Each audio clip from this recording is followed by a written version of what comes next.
Hi, welcome to Coming to the Faith podcast. I'm your host, Marcos Pagan. On this episode, I sit down with Jen Castano.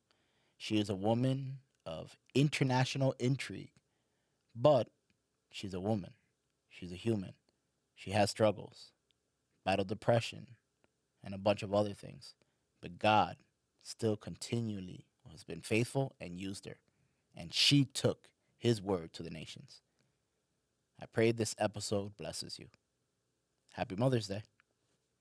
Jen, thank Marcos, you so much for being here. I appreciate it. thanks. I'm really happy to be here. I was definitely looking forward to it. I mean, I look forward to sitting with a lot of my guests, but I said I gotta get Jen on, and we'll slap that one on there. But yeah, I wanted to get Jen on, and definitely wanted to have a conversation, get to know because you're definitely someone like your daughter. You have wellspring of knowledge. You have experience. You've seen a lot. You've been around the corner, bought the T-shirt, wore it out. So I was just like, definitely someone, and I enjoy our side conversations Yeah. out off of camera when we're just in the car by ourselves or what have you. So thank you so much for being here. I appreciate it. It's great to be here. I think that this is really a needed thing is to share our stories with each other because everybody has a story and you don't get a chance to just share it. And I wrote an article one time about why I hate women. Okay. And and it was literally because, women don't know each other and they have a tendency to look at appearances. Okay. And so when you're sitting next to someone every single week in church or whatever, and you don't know them, you don't know their story and you don't know where they're coming from. And that kind of umbrella of hanging over, a fellowship or a church or a women's gathering or whatever, it can be hard. And then people feel like you don't want to be open and welcoming and stuff. And my whole thing has always been to embrace others. So I'm happy to share my story. And I thank you for that. Thank you, for because I think you're right. I mean, I don't think it's necessarily. I mean, you wrote from the perspective, of a woman Right. speaking of other women, but I think in the human dynamic, it's like, there are people who just fit that mold of like, hey, I can easily connect with people. I can easily speak to people. I'm outgoing, what have you. But then there's others where it's like they're okay existing in a space with a complete stranger not knowing anything about that person or Mm-hmm. that person know anything about them. And, it has its place, but at the same time, it's like, is that really what we were intended or created to be in the respect of like you to your corner, me to my corner, and then we never connect or there's no line, no parallel, nothing. So I think the perspective or, the idea that you're putting forth where it's like, hey, I think, for any fellowship, workplace, ministry, what have you, there needs to be some sort of connection, some sort of, cohesiveness or what have you. So yeah, I would agree with that. But let's get down to why it is we're here. Okay. I ask you, Jen, who is Jen? Jen is very much an introvert, very much like I recharge by myself in the quiet. Has always been a thinker. So a lot of Jen is in her head. But at the same time, I'm a wife of almost 36 years and a mom of almost 29 years. And I have always relished in those roles, but those roles have now become the on ramp for me to be more of who I am, which is someone who enjoys mentoring and discipling and getting involved with people's lives. I have studied and continue to study counseling and personality types. I've always been fascinated by different personalities and those kinds of things, and just how we relate and communicate to each other. And if there's any chance of me helping people to do that better is where I'd like to find myself. And then, I love Hallmark movies, and I like doing crafts and those kinds of things. So Yeah. that's a nutshell. And yeah, no, and one thing I love, and I'm a man's man.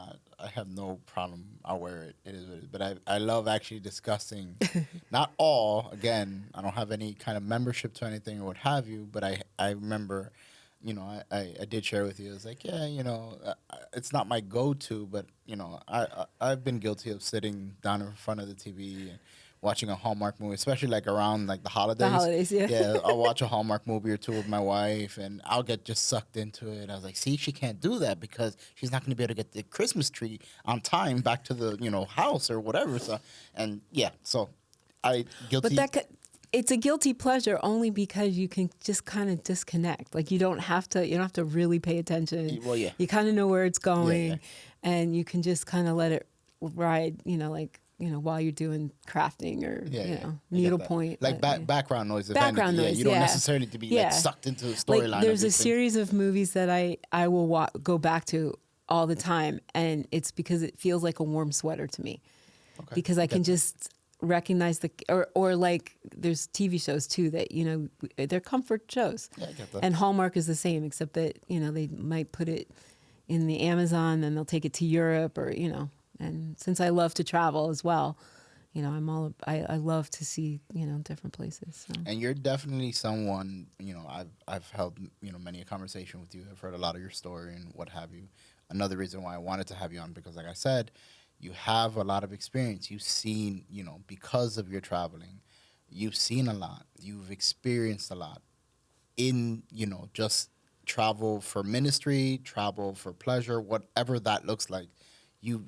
You've been exposed to a lot, which leads me now to the following. Okay. You told me who you were. Right. You told me things that you're involved in, things that make you tick, things that you like, what have you. Now, I have to ask, though. You told me those things. What is it? I don't want to necessarily know the moment that you made a decision for the faith. But tell me a little bit about Jen growing up. What led you, drew you to that decision to make the faith? Give me a little background. So my family moved around every 4 years, and it was really hard on my brother and I. My parents would always present it as an adventure. We're going to a new town. And when like we moved from Michigan to Pennsylvania to Staten Island to New Jersey, like it was big moves. It wasn't like town to town. Yeah. And so we would go in like an adventure, and my brother is not like me. He's very much the extrovert. So he would find his niche right away. As a matter of fact, when we moved to New Jersey, he got the leading role in the play within months, of getting to the school. But it took me a lot longer.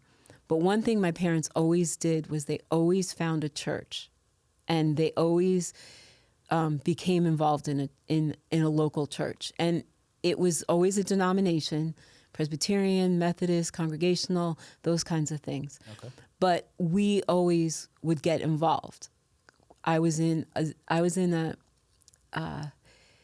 xylophone band.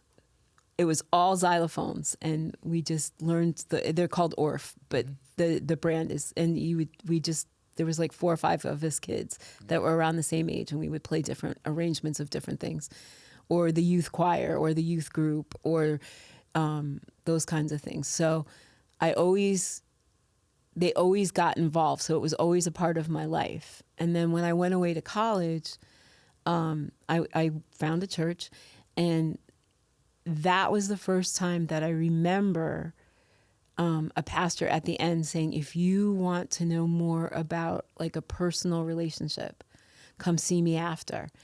And it always intrigued me, but I never had the guts to go have the conversation.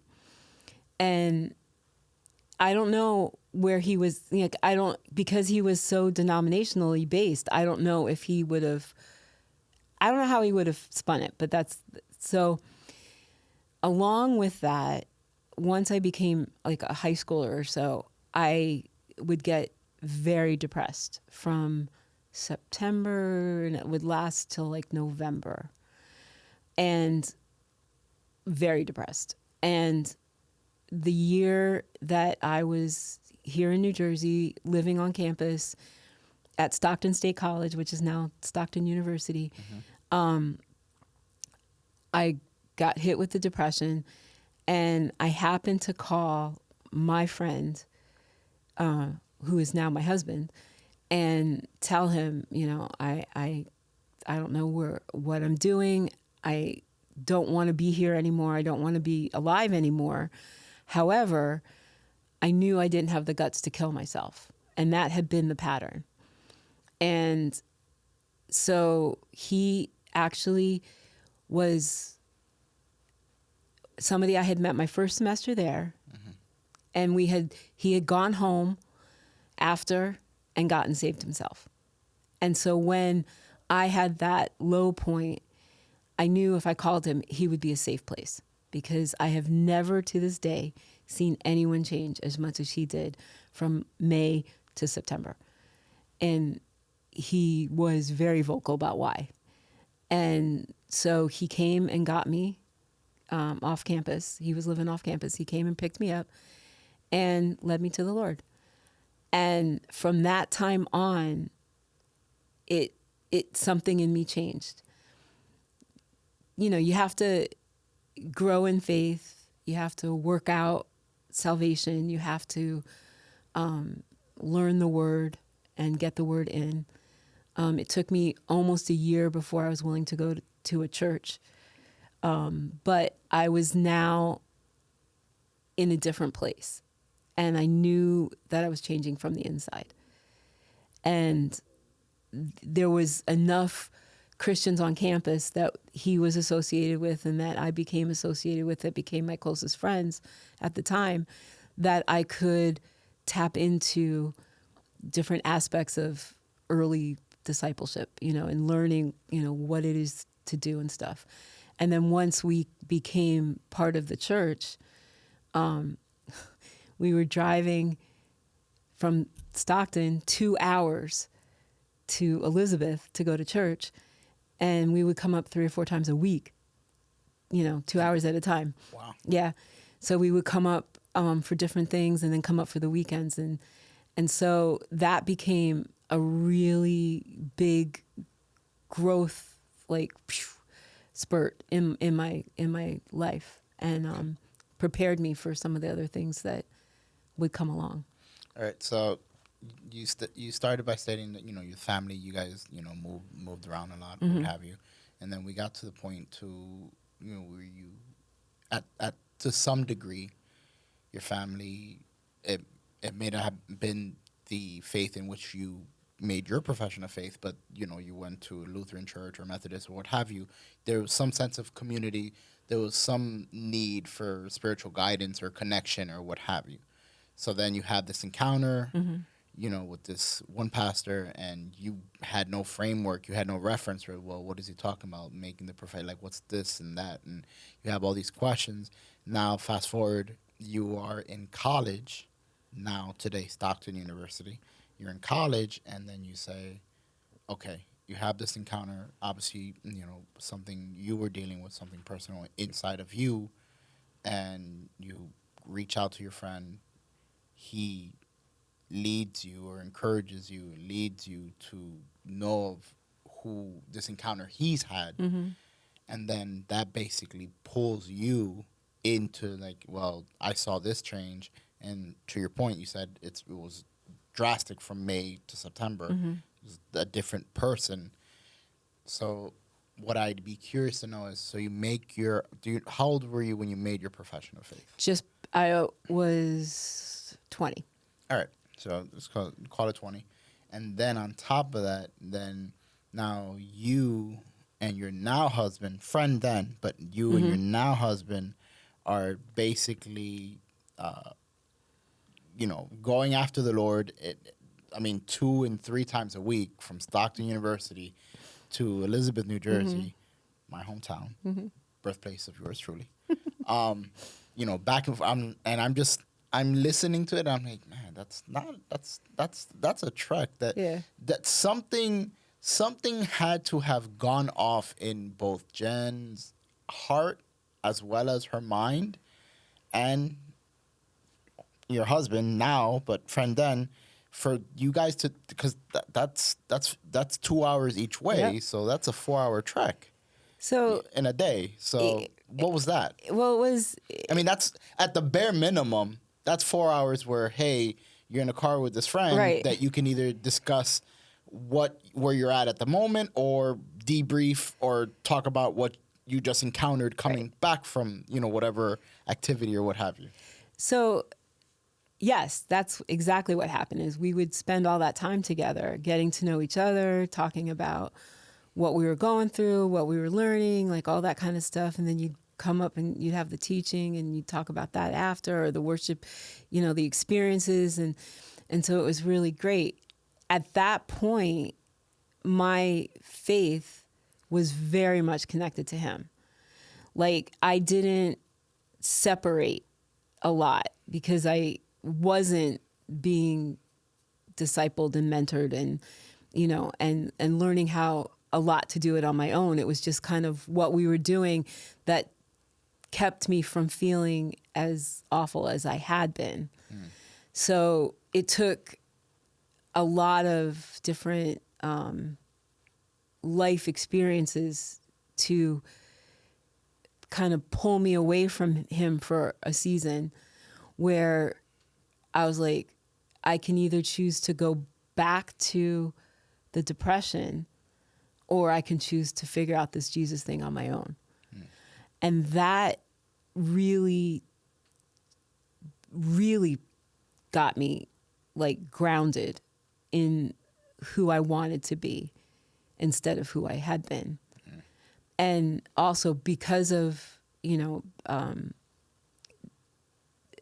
I tended to be attached to people and to disengage from being attached to a person and to attach to the Lord can take a minute.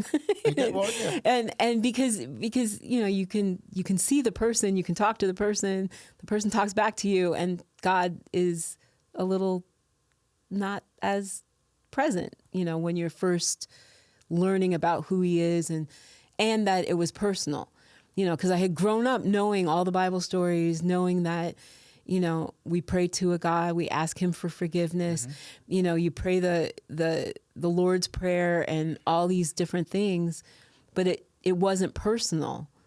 It was very much like just what we do. And it didn't have that connection to the heart of, no, my sins are being forgiven when I pray the Lord's Prayer. This God is concerned about me, not just about humanity.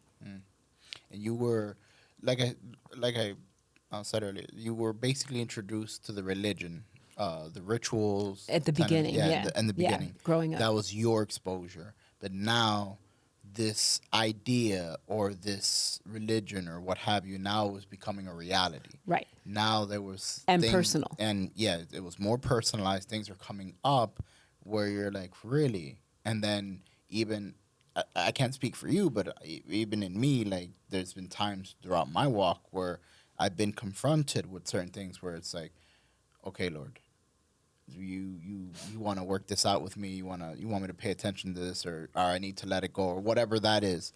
It does shift because it becomes more than we go to a building once or twice a week. Right. Now it's like, hey, there's almost like a weight associated with it. Right. There's this valley of decision. There's something that it's like, hey, this is different. I feel different. Like last month, hypothetically, I could sing that tune or sing that song, and I was great and I was happy. But a month forward, same song, nothing's changed. I'm still my individual, but now that song is hitting me differently. Now me repeating the lyrics, upset song or parroting a line or what have you. Now you're like, this why is this bothering me now or what? So I get what you're saying in that respect. And there's a whole late 80s church vibe, Yeah. where, we don't dance, we don't sing, we don't listen to secular music, we don't, there was a lot of don'ts. Yeah. And those don'ts helped me at first. Not that I was, partying or crazy, because I wasn't brave enough to do that either. But it helped me to kind of, to be hedged in, the verse, one of my favorite verses is, your boundaries are pleasant. Like you hedge me in because, and it's pleasant because it was like, oh, I just don't do that. And so I don't even have to think about it. Like I don't have to make a choice. It's as we progressed and started to experience other cultures and other different things, eventually on the mission field, that we were like, oh, wait a minute, we can choose too. And we can fold into we can still be saved and do something like dance, or, that kind of thing. It's not as constricting, Right. as a lot of, especially during that time, a lot of the church culture, Right. where it's like we have to be Exactly. the difference makers. Right, We cannot, right. and there's room for that, and it does play its place. But I'm sorry, the word of God is clear. He who the Son has set free is free Right. indeed. Right. Therefore, there is no condemnation for those who are in Christ Jesus. Yeah. Again, I am not putting a stamp and saying, yes, everything is permissible, because the Bible is very clear about that. Everything is permissible, not everything is beneficial. Right. However, we have this tendency, especially early on, where we come to Christ and we're given the tenets and we're given all these things and we're like, yeah, now you gotta do this, you dress like this and talk like this, and that works for a while, Right. but that's not the be all end all. And if anything, that's more religion, more ritual. It's- So at what point where's the divide? It's very myopic, right? Yeah. Because you're very much concerned with you. You know what I mean? Am I following the rules? Am I doing the right thing? It becomes the opposite, because it becomes constrictive, because then you're trying to earn your place instead of having the relationship where you can choose and you can fellowship. And you're right, not everything is beneficial and not everything should be indulged in, but yet, and you want to maintain a testimony of, we are different. But a lot of times that difference comes across in just, what we were talking about earlier, like the cheerfulness of how you greet the McDonald's drive-through guy. You know what I mean? Yeah. And because that little interaction and might change how he sees humanity. And if that opens this much of a door for him to be like, oh, I could hear that from someone. I could hear the gospel from someone else because my heart has been melted and I can be softened and be open a little bit. Then I want to be that guy. You know what I mean? Not the one that is looked at like, you guys don't do anything. And it's a balance, and it's something that you have to grow into, and you have to figure out along the way. And being able to be cross-cultural has helped us a lot in that, helped me a lot to make the decisions and to see things from other perspectives. That it wasn't just this culture that I jumped into. Because as a young adult, 18 to 21, that's when you're choosing your adult culture. Yeah. You know what I mean? And if you are choosing an adult culture that doesn't align necessarily with the rest of culture, it can, I don't know. No, and I get that. I wanna go a little bit, and again, your story. So you know you share what you want, how much you want. But you said something. You know you have this encounter with the Lord. You're going back and forth, and then you said there's a period of distance, and you know it's like, all right, God, like I'm gonna go back to that, you know, feeling the way I did and encountering all those things, or am I going to choose to walk this? So what was that journey? That point forward, what was that like? Because like I said, you just said it, you learned cross culturally, you got to see different things, you participate in different ministries, you've seen a lot. So what was that point like forward? It what it looked like at the time was learning to do things on my own, like making different choices and making different decisions,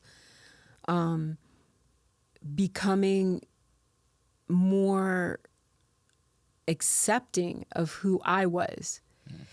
And I guess a lot of it was learning that if the Lord made me unique to be me, then I can't and don't need to despise that. And I can be genuinely me. And if I'm genuinely me, then the decisions that I make and the choices that I make are okay. And when you come to accepting that in your own heart and praying it through and removing the pain or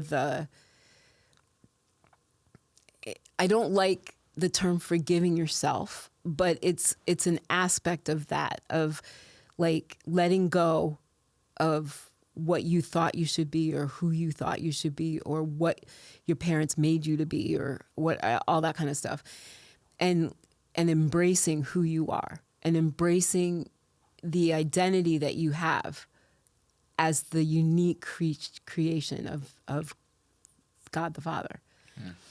And then going out. So from there, my husband and I, early in our marriage, became missionaries. And we had the opportunity to go to Africa, Australia, all over Europe, and see uphand other cultures, other Christians, other ways they were navigating the world in their faith. And at the same time, because we joined a missions organization that had a very good foundational class, we were able to, process a lot of things like what does devotion look like? What does inner healing look like? What does all the different topics that were covered, and then to go out and to see it, for real, it's life-changing. Yeah. And it strengthens you for the enduring part. Like when I look back at that time when I was 25, 27-ish now, we've jumped a few years, but when I look back at that time now, I'm like, never would I have pictured, today. I don't think. I think that it's like hindsight is 2020, but you can't see foresight. You can't go ahead. You just have to do it. And so I think that putting all of it together now, all these years later, it's like, oh, I can see where he was taking us. I can see why we had to go through whatever we had to go through. I can see how he was directing our steps, even though we felt like we were making decisions. And it's that's why stories are fascinating, right? Because that's why we end up where we end up, and that's why we can be the people that we're supposed to be. What I find interesting is I am not an introvert. I actually have I have a little bit of both. I You can do, be yeah. introverted as well as extroverted. But for me, the fact that you, of your own admittance, have said I'm an introvert, and I've heard these stories, and I love talking to you about. You, the Lord literally like pulled you out of your comfort zones, and the things that you like. I mean, even pre you being married, even any of that, just even the very beginning of your story, like moving every 4 years, town to town, state to state. Like even then, God was like kind of like, "Hey, you're gonna be different. I'm building you up different." Now you yourself had no actual working knowledge or Mm-hmm. like you said, foresight of like, what's this all gonna lead to, especially childhood into adolescence into young adulthood to now wife, mother, so forth and so on. You get to this point where you've seen the world literally and have participated in ministry. Mm-hmm. For me, it's like it's just like God to do that in Mm-hmm. that, hey, you're not comfortable with this. That's okay. I'm behind this. I'm setting this all up. You may not have a working knowledge for it, but I'm going to use it and I'm going to partner with you. And I have to say that one of the things that I love doing is talking to you. I just do it. I love doing my check-ins with Jen, and you're an amazing listener. You're an intentional listener, and you'd be like, hold on, and it's really cool because you know how to guide the conversation, and the minute it goes like, wait, hold on, and then your mom hat goes on and say, hey, stop right there. All right, don't rationalize that. Well, what is this? And I appreciate that. But I think that those moments that I've experienced, I think the Lord has allowed that in you, has formed that in you Yeah. throughout your many experiences and things you've seen. So you get saved, obviously, you went ahead, you get married, okay. So what's in the context of all that you've encountered, not the incredibly personal things, but excuse me, and the things you have encountered. What was all right? So you're young adults, you're loving Jesus, you're loving one another, you're involved in the ministry, you're going. Christ is being spoken throughout the nations. You and your husband are partnering and doing. What's that like? What's that journey like? So you're both pursuing the Lord. What's that? What was that like? That time period like? The early onset. In a lot of ways, it was the richest time of our lives as far as closest friends and relationships and adventures, you know. And then at the same time, the lessons that we learned about leadership, about trusting Jesus in finances, like living on support is, as you know, living on support is a very unique journey, and trusting God to bring, the $10 you need so that you can get the stamps to mail your newsletter or whatever it is, like as specific as it could be, or, really wanting an ice cream in July and digging through the couch to find some change, and then, but at the same time learning that, when you're living in Canada and someone puts a US stamp on your support check and it goes, like, doesn't get to Canada because it's out of the country, and you go, okay, we don't have to be mad about it. We just have to go, it'll show up on time. We went on a missions trip to Amsterdam to go to a festival, and we had train tickets, and we decided we were going to stay some extra time and see some of the country. We had our airplane tickets, train tickets to get around Europe, and we knew where we were going to sleep every night, and not a dime. Didn't tell our parents that that's how we were leaving the country. But we went, and each place we went, like we would stay with friends in France, and they would fill us a basket of bread and cheese that we would take on the train to Germany. And then we stayed at a missions base there, and we would, and they would feed us. And we actually were in Switzerland, and we walked from the missions base down the mountain a little bit to a lake in the middle of the Alps. Okay. And you're like, you don't get these experiences. Like, No.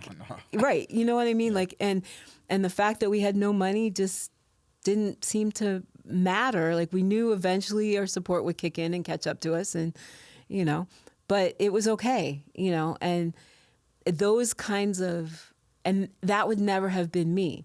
When I got married, my husband worked for an airline, as he does now. And he said, we can go anywhere in the world. Where do you want to go? You want to go to Tahiti? We'll go to Tahiti. And I'm like, but I won't find anything to eat there. And I'm like, because I was so enclosed, like my mind couldn't understand that you will, and you can, and it's okay. So have the adventure. But now I'm kind of forced on this adventure, and I'm just like, okay. And that kind of letting go, but knowing that you're falling into the secure arms of the Lord, it takes time, because it's not without its like, what are we going to do? But it's like, oh, okay, we understand, and we can do that. And then, looking back on the lessons and the observations, and looking at ministry from a lot of different perspectives, really formed us to be the leaders that we've had to become and that we've embraced in our lives. And to be able now to share that with the folks here in our community is a tremendous blessing. And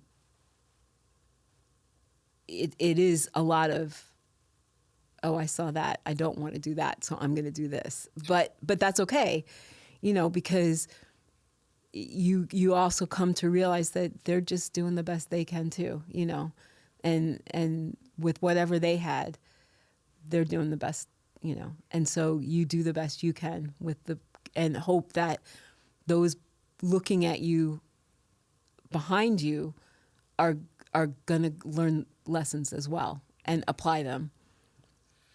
It's funny, you said when you were speaking, I was like, yeah, we're just this lake in front of the Alps or what have you. You were saying then, it's like we didn't have anything, and they're giving us bread and cheese, and next town we get something else from whatever mission. And as you're saying that, it got me thinking about when Jesus sent out his disciples. Mm-hmm. Don't like, take anything with you. Don't take anything with you. No money belt.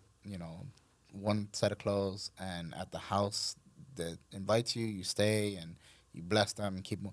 And I'm like, that's so simple and it's easy, but I'm literally sitting across from a person who modern day disciple of Jesus literally did it. Mm-hmm. And I love those stories. I love that personally, and I'm not saying I'll never do it because God has a really, really big sense of humor. Never. Yeah, I will never say never. However, though, it's definitely not something that I'm inclined to do because I'm and you know this, but I like to know what's in front of me and what I have to work with. I do my best to dot my I's, cross my T's, play by the rules, justice driven. I'm that guy.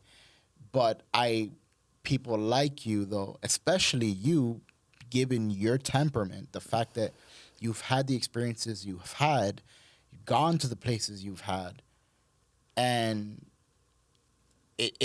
for me, it's just amazing because you were out of your comfort zone and you had nothing.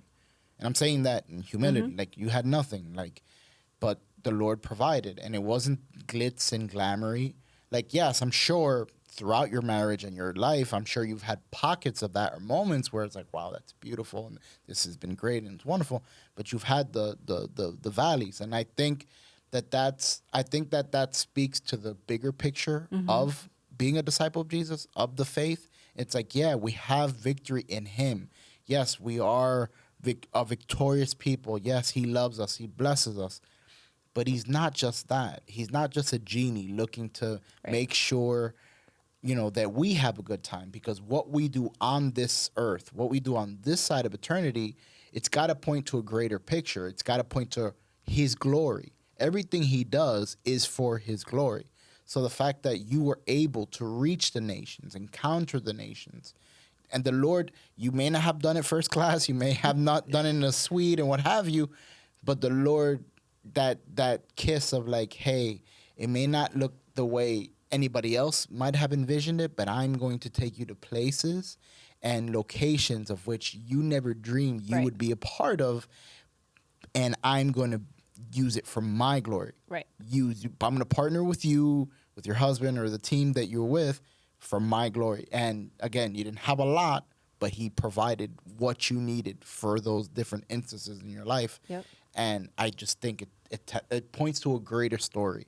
It almost adds like an extra layer to the testimony, to everything that not only Jen is, but now her husband, her family, her ministry, and it prepared you for where you guys are today. Mm-hmm. And God is still working in you and your husband's life, your family's life for that matter. And it's so rewarding and refreshing as someone who I've gotten to know, but you're definitely someone who likes to get to know others, and you share those experiences, and it's just been a beautiful thing. And I gotta say that even now, like a lot of what you say I've heard before, Mm-hmm. but it reinvigorates me. So I gotta say, Well, it's and beautiful. the fascinating thing to me is we went to some third world countries. We were in Kenya, we were in Guyana, South America, and I would always get to the place, as hard as it was. I mean, Guyana was tough, only because I sprained my ankle. They weren't prepared for a married couple to be on the team, so they were always kind of running around trying to figure out what to do with us. And then, it, and then the spiritual aspects, there was crazy stuff going on, and but by the time I was ready to leave, I'm like, God, if you told me that we were to live here, I would move here, and I wouldn't think twice about it, because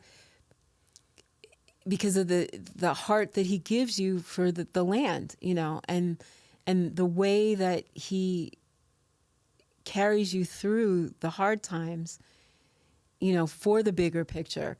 Even in, as a young person, we don't always have our eye on, eternity. We don't always say, we're changing lives. We're just doing our thing, and this is what we do. So we do it. And it doesn't matter if it's a, big platform ministry or, teeny tiny villages, where you're doing flags and worship. Your feet are on the ground, and he's going to use that. And so you have to, like, as much as you want to dot your I's and cross your T's, the adventure is in just following him step by step and trusting him with the bigger things again and again. Because those big things are little to him, but they're huge to our hearts, and he gets it. He does. And he cares about it. You get that? I hear that. So I gotta ask you. Mm-hmm. So now, Jen, filled with spirit, wife, mom. What, to this point, what keeps you going?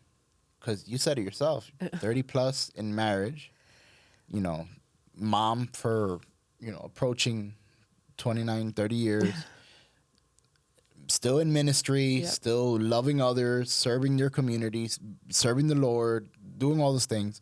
What keeps you going? What pushes you, continues to push you forward in this journey, in your walk? What's that like?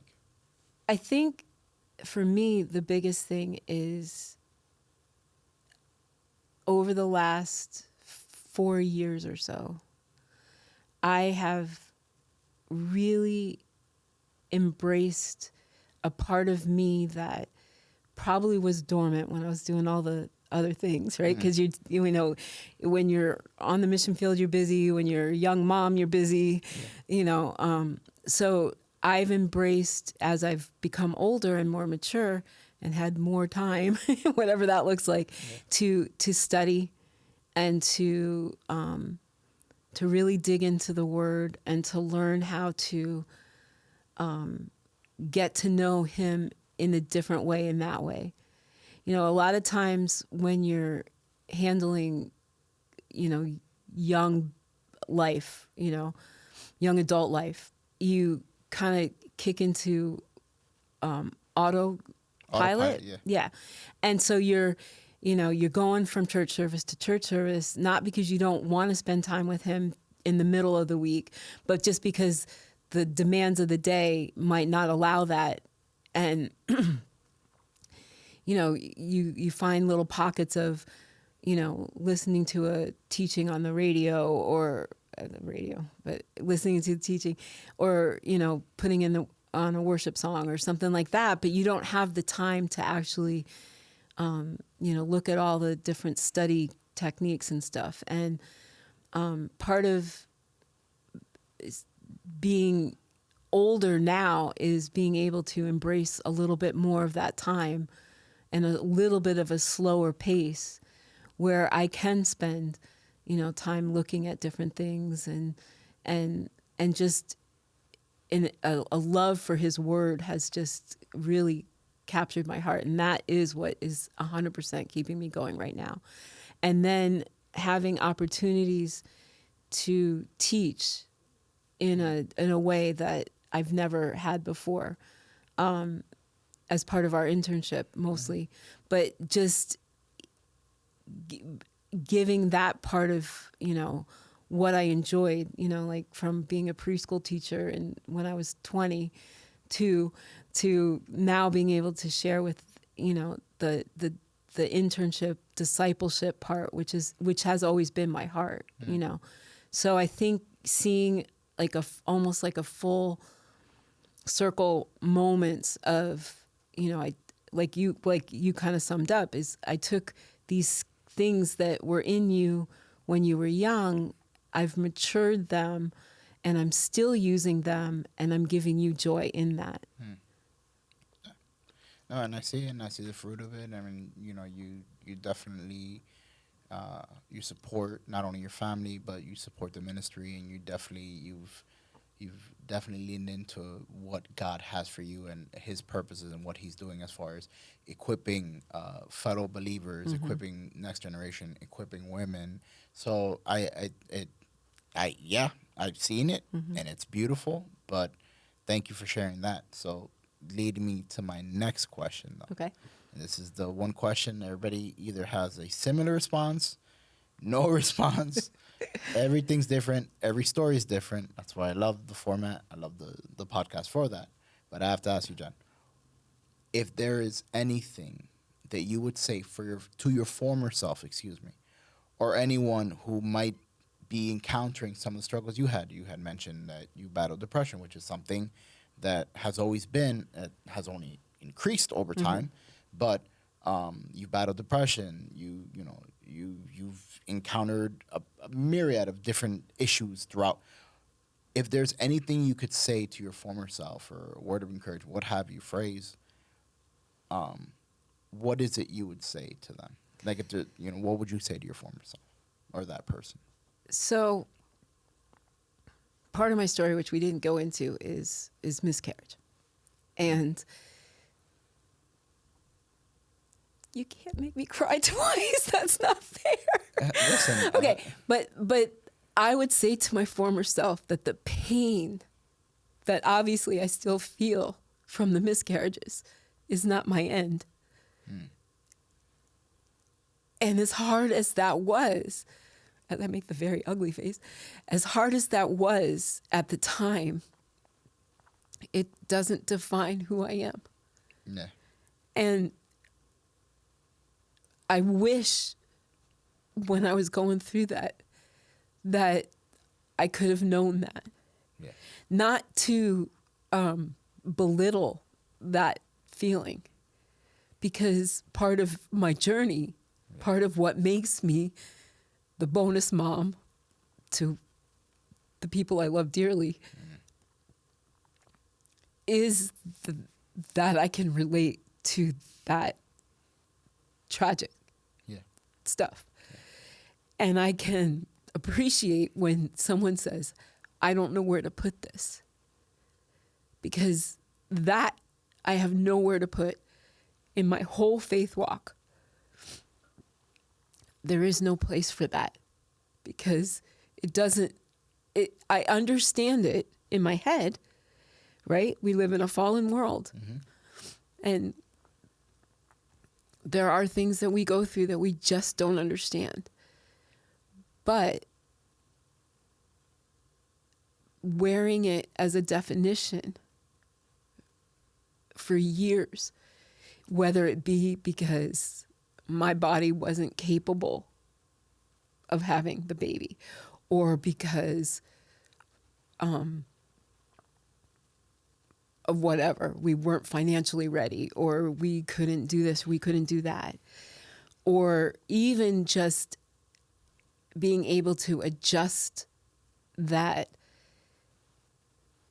You know, when someone told me when I was 15 that I was so good with kids that they could see me with 5 of my own. And then that never happening. And feeling like I was a letdown to everybody, from my husband to God to myself to my parents to his parents. Like, you know, like there's a whole realm of disappointment that you feel responsible for. But not allowing that to define me. And so my younger self, if I could say, no, don't go there. Stay where you're supposed to stay. And giving myself a break, or letting myself off the hook is a better way to say it, from having to carry that, you know, through all the worry and the time until you just, you know, that time is done. Sorry. No. I have to say thank you. It's not that other people have been dishonest on the podcast, but I have to say thank you because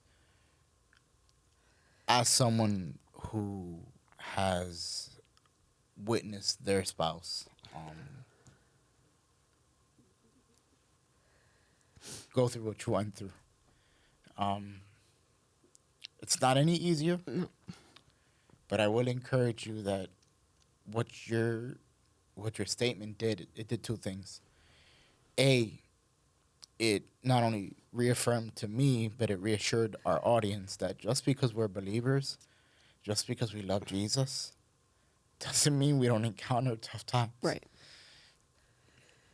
Doesn't mean that we don't experience hurt or pain. And doesn't mean that just because, I said it before, God doesn't owe me anything. He's not a genie. Just because I'm a believer doesn't mean he gives me everything I want. There are things that, for whatever reason, I may never get. Right. Or I may not get it when I want it. Right. So I can appreciate that. And the other thing that stood out to me in what you said was, you encountered those things. You went through those things. And there's someone very close to me that told me one time, they said, Marcos, the things you've encountered, the things that you've gone through, the things that you've seen, the things that have been said about you, that you've heard, she said, every one of those things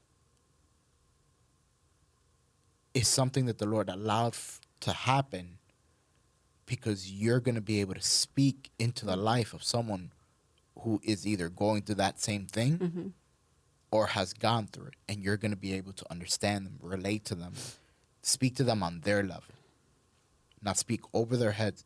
You're going to understand them because they're going to connect. This guy's been through it. This guy gets it. And as you were speaking, that's what I received. So Thank you for your vulnerability. Thank you for your honesty, because it benefit my soul, and just hearing it, I can only imagine what it would do for anybody else who may be listening. And to your point, we didn't even go down Right. that side of your Right. story, your testimony, your background. So I think thank you so much, Jen. It was a pleasure. It was perfect, and hopefully this will be the first of many. I would like that. Thank you, Jen.